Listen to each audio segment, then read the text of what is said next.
everyone, and welcome back to the next episode of The Eternal Slipper, the Shoe That Always Fits. In today's episode, we are looking at the musicals of Cinderella. So when I was looking into the Cinderella musical, I was kind of shocked to learn how new the Cinderella musical was. I know that what we consider to be more modern day musicals are fairly new, but even still, the actual date that the Cinderella musical came out still kind of shocked me a little bit. There is a Cinderella musical that came out earlier than the actual musical titled Cinderella, and that musical is titled My Fair Lady. But the musical bearing the title Cinderella was not released until 1957. And it was originally CBS. Yes, the broadcast station CBS that you can get on any TV anywhere that has a lot of sports and news stations on it, approached Rodgers and Hammerstein and said, hey, there's a great little movie, I don't know if you've ever heard of it, called Cinderella. Maybe you should write a musical adaptation for the story. And so March 31st, 1957, the Cinderella musical premiered for the very first time live on CBS. So this show was very, very unique because not only was it showed directly to a television audience, but it was broadcasted live. They were performing it live while it was being shown to an audience. Today we'll see a lot of live performances of musicals, but they will be pro shots. So it'll be performances that were done live, but were then recorded and edited down in a way where you get the best angles and you can get the cool zoom-ins and you make sure that it looks great. When the Cinderella musical was first premiered, it was done 100% live. What you saw in that recording, even though you were up on the stage and you were a little bit closer to the actual actor than you would have been had you watched it in a show, that performance was done as if they were on a stage giving it for a live audience, which they were. The audience just wasn't directly in front of them. They couldn't see it, the audience. The audience instead was sitting at home on their couches. Almost similar to what a lot of us did over COVID when the Hamilton musical was released on Disney+. They got to sit at home and get this really cool live theater experience without actually going to the theater. And so this version of Cinderella, of course, has all of the classical Cinderella elements. It has the evil stepfamily with the stepmother and stepsisters. It has the fairy godmother. It has the beautiful dress and the glass slippers. It has the ball that's being thrown. This time, it is the queen of the kingdom who is throwing the ball because her son is unhappy and she thinks that her son getting married will help make him happy. It has Cinderella losing the shoe as she's running away from the ball. It has the wide-scale search of the kingdom for the owner of the shoe, and it has the shoe only fitting Cinderella, and of course, the happily ever after at the end. Of course, there is one huge element in this episode that was not included in any of the other episodes, and that is the inclusion of song and dance. Now, in the film version, especially the animated version, you do see Cinderella singing and there is some singing and musical type elements. But in the musical version, there is a lot more singing, a lot more dancing. Every character sings and dances. And so there's a lot more of it and it's a lot more concentrated. Of course, it's a musical. It's kind of in the title and kind of understood. But I wanted to point that out just in case you didn't quite pick that up.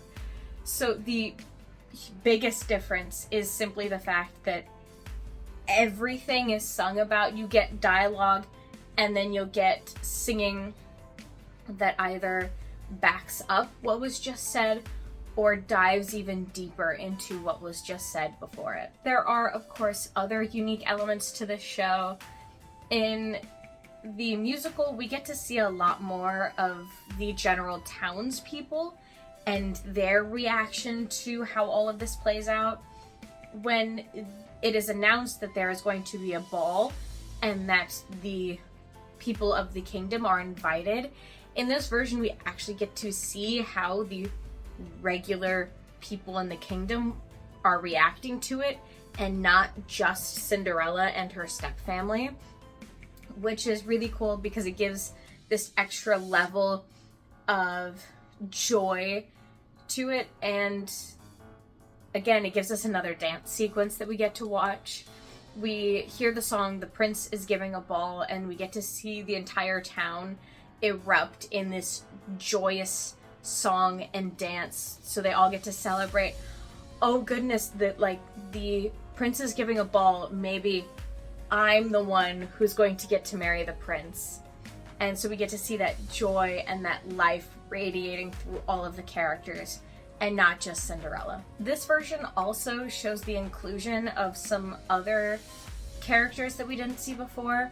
We see a lot more children in the musical, especially in the town as they're singing "The Prince is Giving a Ball." There's some call and response moments where there's some kids that join in, and one of the children says, "I wish I were an older girl," in reference to the fact that if she were older, she might have a chance of becoming a princess, but simply because of how young she is, she's not a contender to marry the prince. Poor girl. And we also see the inclusion of the queen. In all of the versions, except for Ever After, that we've looked at before, the queen isn't a character that we get to witness. She might be mentioned at some points, but it's generally in a way that references the fact that she has passed away. In some way, she's no longer there physically. But in this version, she very much is there physically, as she is the person who pushes for the ball to happen. Another really cool, unique element in this version that I kind of wish that they had kept in the other versions is the fact that the fairy godmother and Cinderella already have a really close relationship. Cinderella's fairy godmother is Cinderella's actual godmother. So she already knows her fairy godmother as this motherly figure who's there to give her advice and to help her out, and someone who's there to confide in and comfort her. And so in seeing her in a moment where she is upset and lonely, she's much more comfortable with sharing her wishes and being vulnerable to her. And then when it's shown that, oh my goodness, you are a fairy godmother, and the fairy godmother is over 800 years old, it's extra special because you already have this, the two characters already have this bond together, which is already such a special bond. And then the fact that they can share this as well adds to that, and it's something really cool that I wish they would have kept for the other versions. In the other versions, the character of the fairy godmother takes on a couple different roles prior to being revealed to be the fairy godmother. But I think this is my favorite reveal into being the fairy godmother because it already adds that personal element between the two of them and just makes that connection extra special. And it also makes Cinderella much more likely to listen to her. And so when Cinderella is given the advice of, the magic wears off at midnight, so be on your way at midnight, she's going to listen to it more. Although in this version, that warning seems a little bit more sinister. When she's told that you have to be on your way at midnight, Cinderella asks for a little bit more clarification, and she's told, don't worry about it. And immediately, at least to me, when I'm told don't worry about it, I immediately begin to worry about it. And then as Cinderella is going into the ball, then one of the animals who was turned into a person reminds her to be on her way at midnight because she doesn't want to see what happens if she doesn't. I would be terrified, and I'd be like, cool, I'm gonna go to this ball for like 10 minutes and then we're gonna leave, because I do not want to be around when whatever is supposed to happen is gonna happen. Like, I don't want to even potentially be running late because this sounds almost deadly. Like, this sounds very scary, and it is not something I would want to mess with. In this version, we also get to see a little bit of bonding between Cinderella and her stepsisters after the ball. When Cinderella's stepmother and stepsisters get home, Cinderella talks about what she imagines that the ball might have been like, because she totally was not there. And so Cinderella and her stepsisters then sing a song about a lovely night and what it would have been like to meet the prince and how she imagines the whole night. And it's this cute little bonding moment between them. The stepmother at the end of the song does break it up. It's like, hold up. No, we can't be nice to her. She's just a little servant girl. But it is a really nice little moment that kind of shows that there is some level of caring and humanity between the stepfamily and Cinderella. And at some level they do care, and it is a conscious choice to not be the nicest to her all the time. Another really cool, unique element that they included in this show happens when the prince is out trying to find the owner of the glass slipper. In every other version, when the prince makes it to Cinderella's house, she's there, and that is the point in the show when the shoe is tried on Cinderella, and then that's the, oh yes, you are my true love, let's go get married. In this version, when the prince gets to Cinderella's house, Cinderella is not there. They try it on the stepsisters, and when asked if there's anyone else in the house, the stepmother says no. And the fairy godmother says, well, yes, there is. Cinderella's upstairs. And when they go upstairs to look, Cinderella's gone. And in the next scene, we're back at the castle, and the prince is very upset about the fact that he's searched the entire kingdom and could not find this girl. And then we look over, and around the corner is Cinderella. She has snuck into the castle to catch a glimpse of the prince, to talk to him.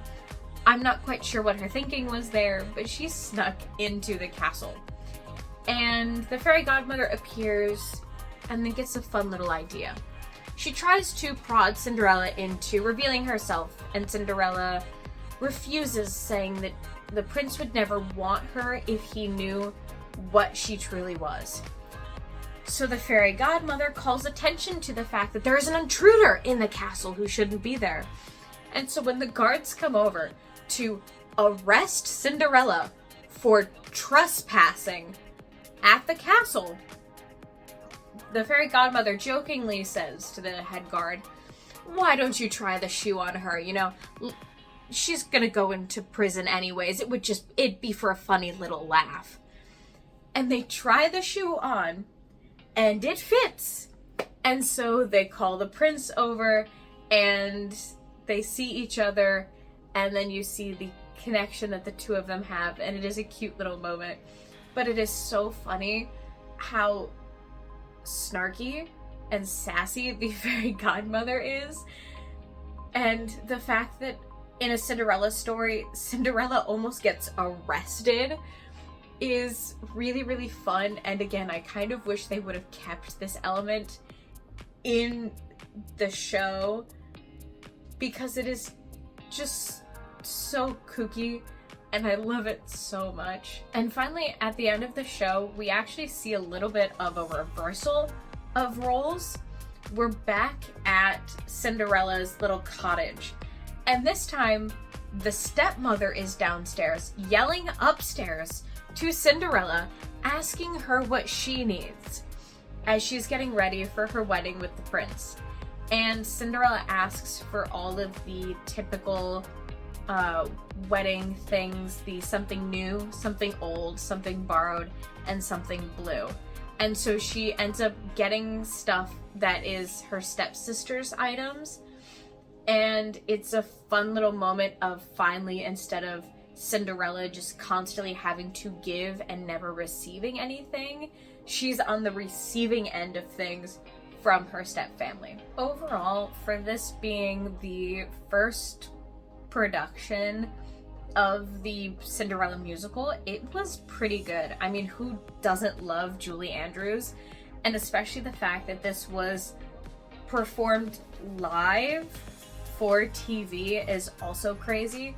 I understand that we do live shows all the time. I have been in live musicals, but to do a show that is strictly for a camera, I don't know if I could do it. And the fact that CBS is partly responsible for the creation of the Cinderella musical is also absolutely insane to me. When I think of CBS, there's some like Saturday morning TV shows that I think of, but a lot of it is sports and news. I never would have put CBS with Rodgers and Hammerstein ever. So apparently capitalism can lead to some creativity in some weird ways, and I'm kind of grateful that CBS reached out to Rodgers and Hammerstein. Without it, one, I wouldn't have this episode to make, but two, it offers another version of Cinderella that audiences can watch and enjoy. So even if you don't like the Disney version of Cinderella, there's still elements in the musical version that you can love and appreciate, because the stories, while they have similar elements, are different. And on that note, we are traveling about 8 years in the future from the Julie Andrews Cinderella to our next version of Cinderella. And I know it's only 8 years in the future, but there's quite a few differences in this version. This version of Cinderella features Ginger Rogers. This version of Cinderella, again, like every other version, I'm going to go through this list every time, has a lot of the same elements that we've covered before. It has the step family, which is Madame, Prunella, and Esmeralda as the step family. It has the fairy godmother. It has the beautiful dress, the glass slipper, the ball that is being thrown. This time is being thrown by the king and the queen because they want the prince to find a wife. It has the element of Cinderella running away from the ball and losing her shoe, the kingdom-wide search for the owner of the shoe only fitting Cinderella, and Cinderella and the prince living happily ever after. But even though there were only 8 years between the first version of Cinderella and this version of Cinderella, they still changed quite a few elements and made a unique story with it. The first element that they changed is right at the beginning of the film. At the beginning of the film, we see the prince riding home from his year abroad, and he stops at Cinderella's house. And they call out because the prince is thirsty and he's asking for water. Cinderella defies her stepmother's wishes and goes outside to help someone in need and gives him some water. At this point, Cinderella does not recognize the prince, and she lets him know that I'm not supposed to be outside. My stepmother doesn't want me outside. But that my stepmother is in the town waiting to welcome back the prince. At this point, the prince asks what her name is, and Cinderella explains that she is called Cinderella. At no point in this film are we told what her actual given name is. She's only referred to as Cinderella. But when the prince asks why she is referred to as Cinderella, she tells him it's because she sits with her feet by the fire because her room in the attic is so cold. When the prince asks why she sleeps in the attic, she explains because her stepmother and stepsisters have taken the other rooms in the cottage. Then the prince asks where her father sleeps. At this point, Cinderella softens her voice a little bit and says that her father sleeps in heaven. It isn't until right before the prince rides away that Cinderella is clued into the fact that that is the prince. The prince's advisor who is riding with him refers to him as Your Highness, and that is when Cinderella realizes that she has been talking to the prince. And then the prince and his advisor rides away, and Cinderella is left with a starry look in her eye. In this version, we also get to see something that is very different from the other versions. In this version, the stepmother actually critiques her own daughters.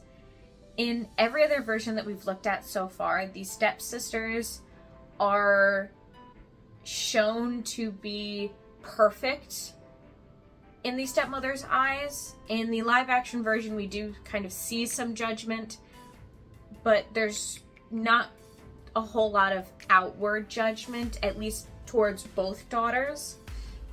Where in this film, the stepmother outwardly critiques both daughters. So Esmeralda is asked what her opening line to the prince is when she's going to meet him, and she gives some line about the weather, and stepmother's not happy with it. And then from there, stepmother critiques her because Esmeralda can't stop batting her eyes. And this is really difficult to do for a long period of time, and so how the actress was able to do this, I do not understand. But it was kind of interesting to see the stepmother notice and verbally call out the fault in her stepdaughter. As an audience member, we have seen where these stepsisters are kind of shown to be the opposite of Cinderella, but this is the first time that we actually see the stepmother verbally call it out in both of her daughters. In the case of Prunella, when she is asked what she's going to say to the prince, she makes a comment about how fine of health the prince is. And the stepmother again is not happy because of course the prince is in fine health. He is young and charming and the prince. For Prunella's negative characteristic, she has a creaky knee. At that point, we don't really notice it, but a little bit later, when Prunella is dancing with the prince, we hear what is almost like a door hinge squeak as she goes to bend her knee.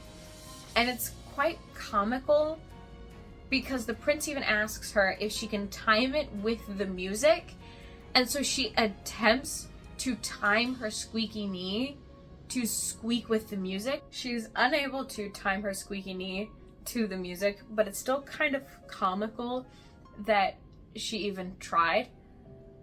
One thing I didn't like about this version is they had the prince call out the two stepsisters' faults and kind of point to the fact that he wouldn't be marrying them because of it. Because while everybody can have their preferences as far as things that they like and they don't like, somebody who blinks at a faster rate than other people and somebody who has joints that are a little bit noisier and aren't quite as nice as other people's joints isn't really something that you can help a whole lot. And so having a prince figure call out those faults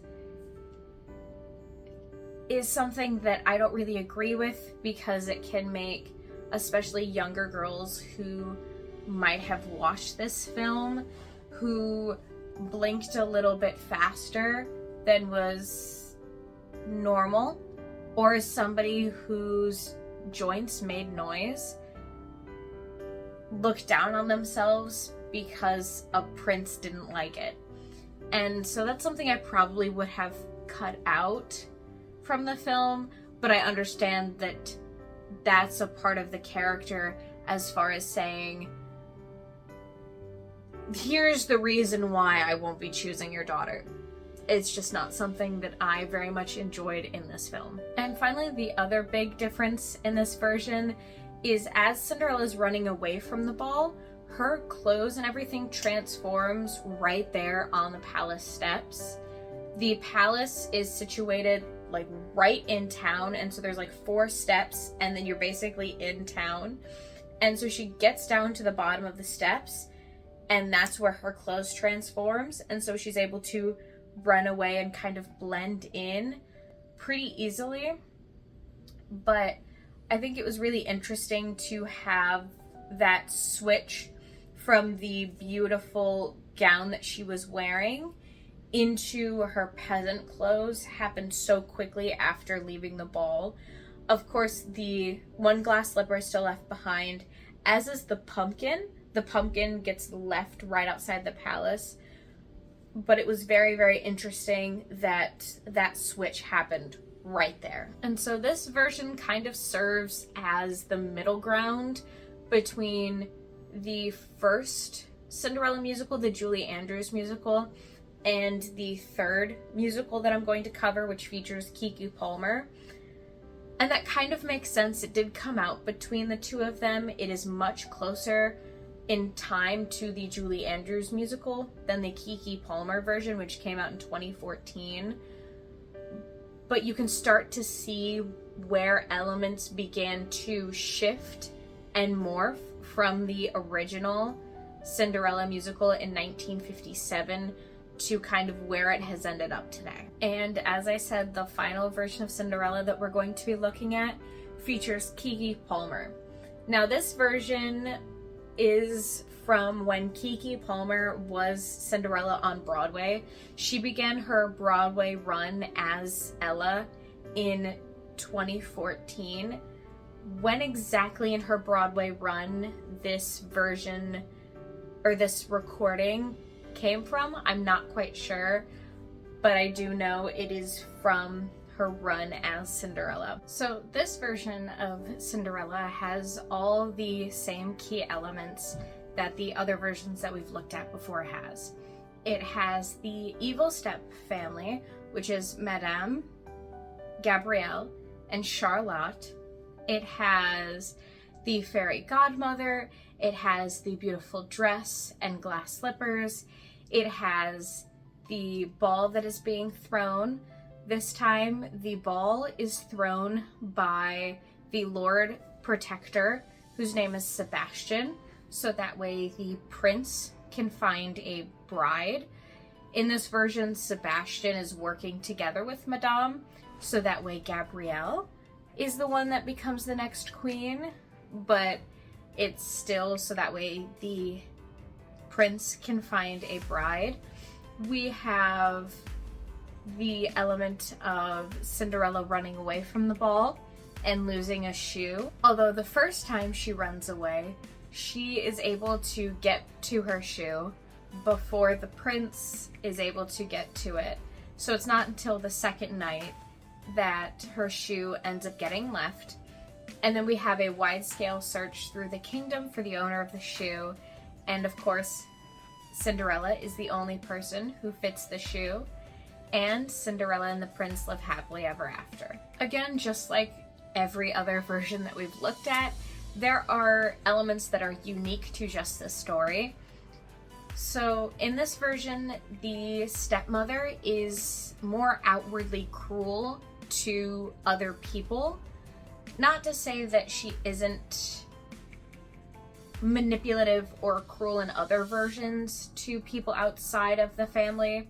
But in this version, not only do you have Cinderella stating that she's afraid of her stepmother, you also have Gabrielle, who is one of her daughters, saying that she's afraid of her mother. And then you have the character Jean-Michel, who also states that he is scared of Madame. Jean-Michel is a character that they add to this show. He is a revolutionary who speaks out against some of the wrongs that he sees the prince doing against the people. Although we get clued in a little bit later in the show that it's not necessarily the prince that is doing these things to the people, it is rather the Lord Protector Sebastian who is enacting these laws in the name of the prince, because it's something that benefits him and benefits the ruling class, and it's typically something that is very detrimental to the normal working class of the kingdom. Sadly, in this version, the prince's parents have passed away, and so that is why we have the character of the Lord Protector Sebastian. He is the one who has kind of been ruling in place of the prince's parents while the prince was away at university. And once we get to the ball, we then see everyone play a game called Ridicule, where you have two circles of people that walk around, and when the music stops, whoever is in the middle has to stand there and ridicule the other person. And the winner is the person who gets the biggest burn, I guess, is how you would explain it.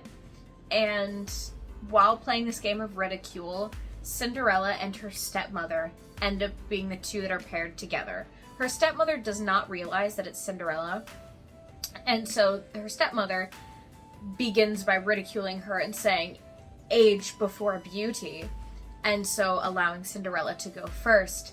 And Cinderella refuses to be cruel and instead convinces everyone to play a game called Kindness, which supposedly everyone is doing, including the people in France, which once everyone hears that even France is being kind, well then they must do it too, because they cannot fall behind France, which is a really fun little play on real world places that the audience would know. And in this version, as I mentioned before, we get 2 nights of a party.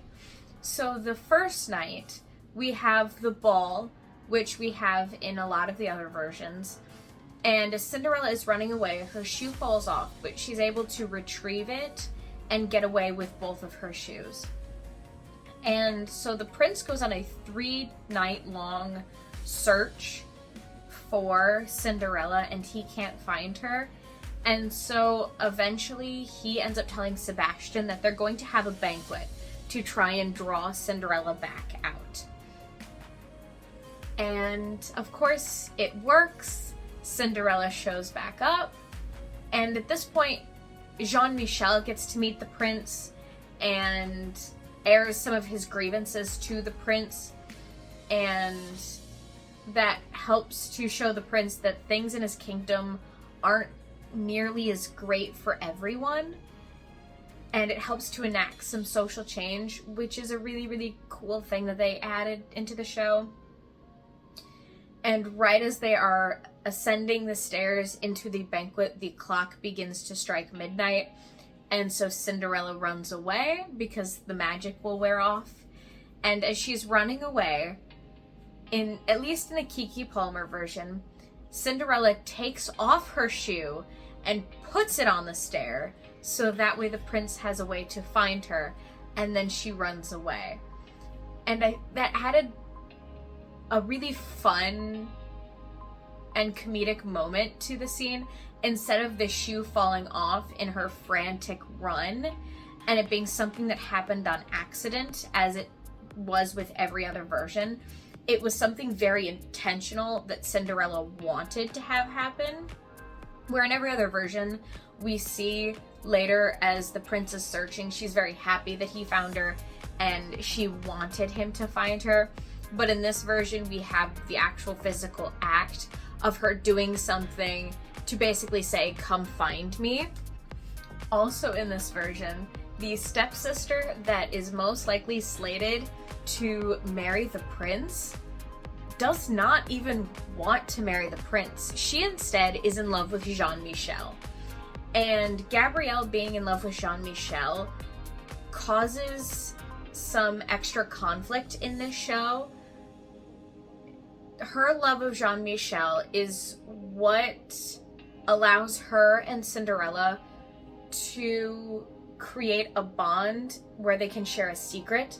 So Gabrielle pieces together the fact that Cinderella was the mysterious woman that the prince was dancing with all night.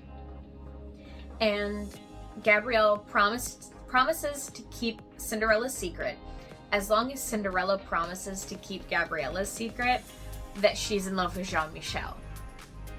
Now, the night of the banquet, Gabrielle tries to help Cinderella get to the ball by giving her her invitation and her dress and faking sickness so she doesn't have to go, so she can go on a date with Jean-Michel. But her stepmother finds out and ends up disowning Gabrielle for her, what the stepmother sees as treason almost against the family and the stepmother's wishes. And it's really sad to see that the stepmother character holds her status in such high regard that she would rather not have a daughter anymore than lose the prince for one of them. Out of the 3 musicals that I looked at, this version had the largest cast, which makes sense simply because of the type of musical that it was. The other 2 musicals were filmed, and so it's much easier to get a good sound quality with fewer cast members, where the Keke Palmer version was a recorded stage production, and so you need more voices on stage in order to really get that full sound on a large stage over top of an orchestra. But I think having the larger cast also really filled out the stage and made the village and the ball scenes seemed more full and more alive, where in the other 2 you're like, okay, cool, this kingdom has like 15 people in it, where in the Broadway version it just felt much more like an actual community rather than a very small little like neighborhood. Out of the versions that I've looked at so far, this one is the most unique, simply because this one features the most singing and dancing. Of course, there was dancing in all of the other visual versions that I've looked at, and there was music in them as well, but this one features the most combined singing and dancing. As a musical, it makes sense. So tell me what you think of what I've looked at so far. Is there something that I've missed? Have you learned something through watching these videos? Do you just have a general comment, or should I have looked at something else? Let me know what you think below. And thank you so much for tuning into this episode of The Eternal Slipper, the shoe that always fits. I hope you come back for the next episode where we look at 2 Cinderella ballets.